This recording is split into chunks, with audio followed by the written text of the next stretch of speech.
All right, so we're back together, and just got a couple more things to do. Put in the spark plug, and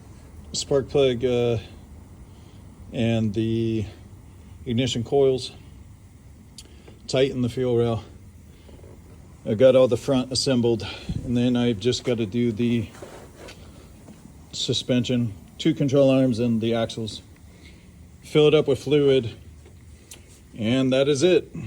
We will go from there and then put on the 20 pieces of beautifying plastic that go to this vehicle, and then it'll be good to go.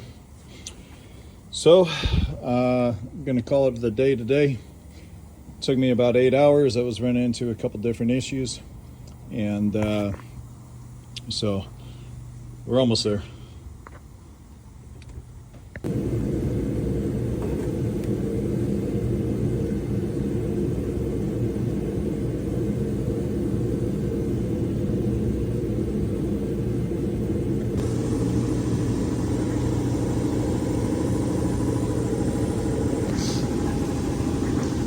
Every push pin, every bolt, all gets put back.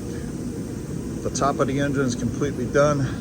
All I've got left is a little bit of the suspension work. Probably about an hour left out of 30 hours of work, and good to go.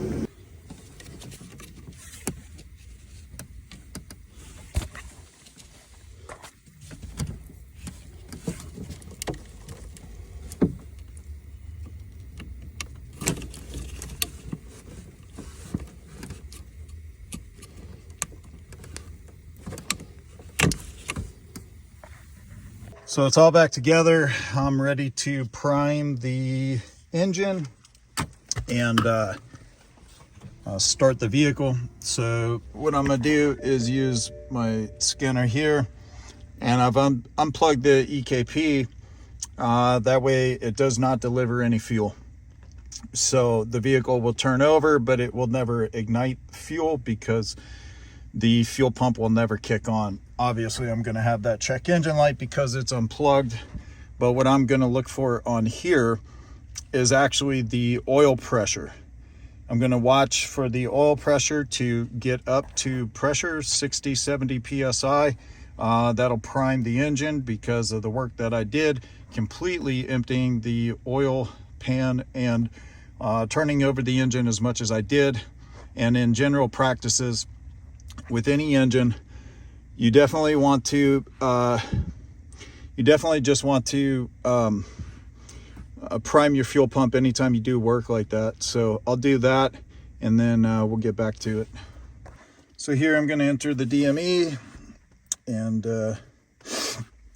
we will read the data stream and diagnostic request 1. What I'm really looking for is oil pressure. I honestly don't really need anything else right this second. So it says 10 PSI. I don't think that's actually correct, but let's get this up to correct temp.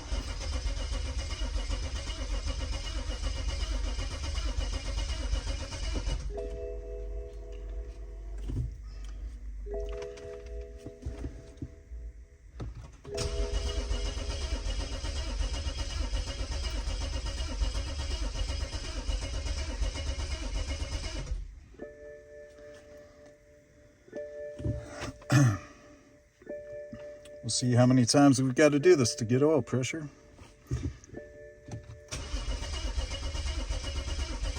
It's starting to go up. Don't want to burn up the starter either, so I'll give it a minute.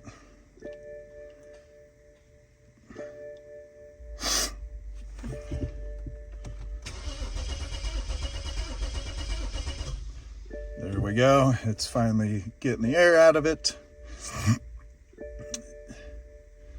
Do this probably 2 more times, and then we'll be good to go.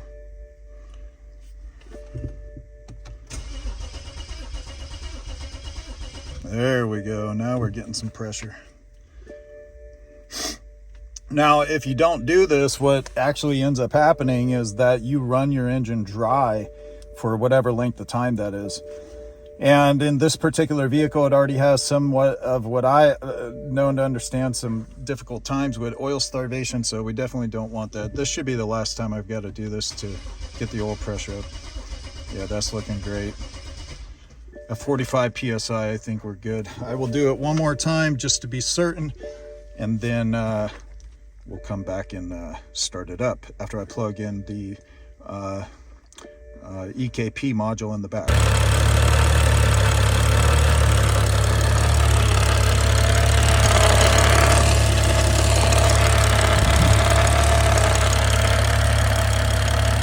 Up and running, no codes, but I do hear, I'm not worried about the injectors, those are always loud, but I don't know if you could hear this.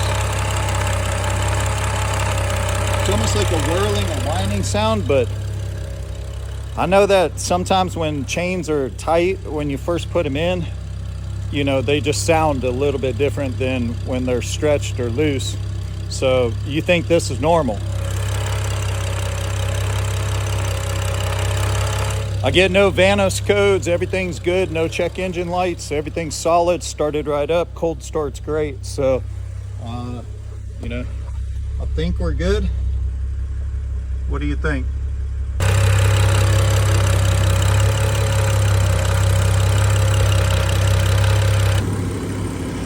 So here we are back together, up and running, everything put back on, all the splash shields, everything underneath. Every single little bolt, which there's about 200 of them, so good to go.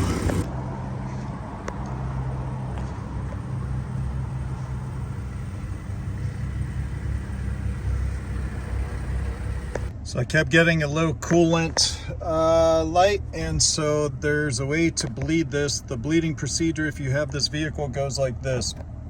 Turn low beams on. You want to set your ride to comfort.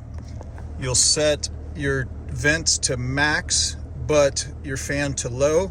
And then you hold down on the accelerator pedal for 10 seconds. And then you let go. And then after 5 seconds, it'll start bleeding. And you can hear it.